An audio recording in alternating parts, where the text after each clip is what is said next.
Hi, I'm Kevin Carey, Executive Chef here at Verrill Farm. Today I'm going to be making some sesame seared salmon with our own asparagus. I have some purple asparagus. I'm going to start with 2 fresh 7-ounce fillets of salmon. And I've got a little neutral canola oil. It's some sesame oil added to it. And I'm going to season my salmon fillets. I have skin side down. I have some white sesame seed, crushed red pepper flakes, and I have a little kosher salt.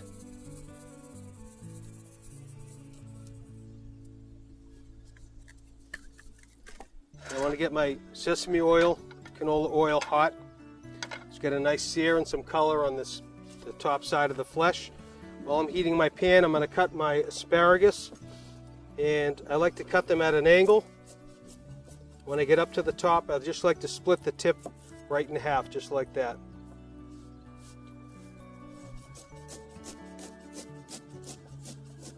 Just about a 1/4 inch slice. When I get to the top, split it.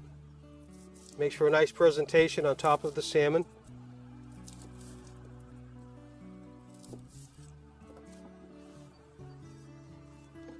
Get my pan nice and hot. I'm just going to put my salmon fillet flesh side down, skin side up.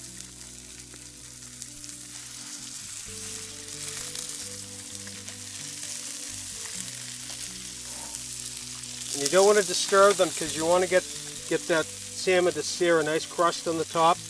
Otherwise, if you move it too early, it's going to stick, so we're going to let that go for a minute or two.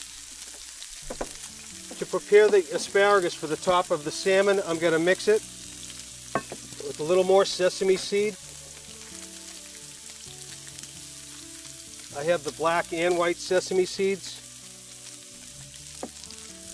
I have a little chopped ginger and chopped garlic. And I have a little, this is the teriyaki glaze. You can use oyster sauce or any thickened Asian sauce or grilling sauce.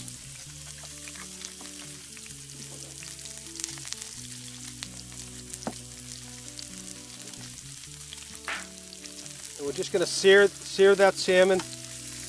Get a little bit of color on the flesh side. We give it a turn and let it go for another minute. We're going to take that, we're going to bake the salmon in a 350 oven. Place it on my pan. I'm going to take the remaining sesame oil and toss it with the asparagus.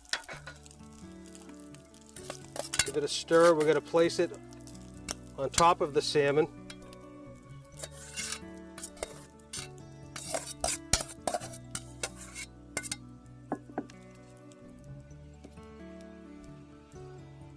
I'm going to put those nice looking tips right on the top.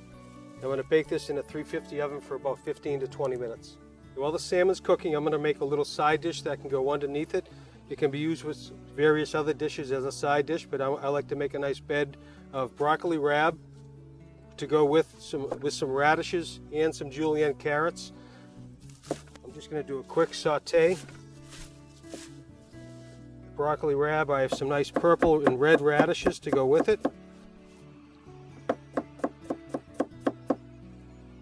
I've got a hot pan and I'm going to add a little more olive oil to it. Start with my carrots. A cup of julienne carrots, a small bunch of broccoli rabe. I'm going to add a little salt and pepper. Again, kosher salt and black pepper. I'm going to add half a teaspoon of chopped garlic.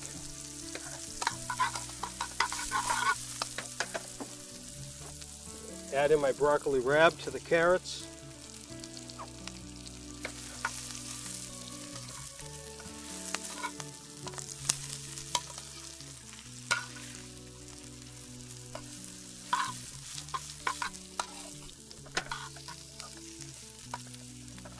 Go ahead and add in my sliced radish.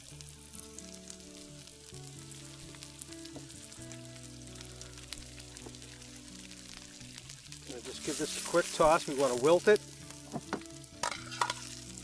Mix around our seasonings. And now we're ready to plate our salmon. Now our salmon is ready. It's right out of the oven.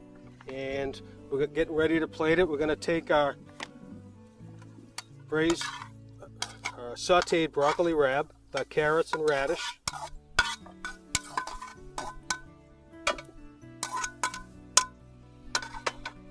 I'm going to take my sesame salmon.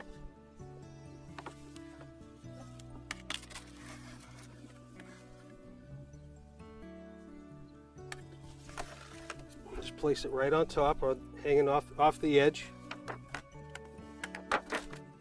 And here I have my sesame seared salmon with asparagus over braised broccoli rabe.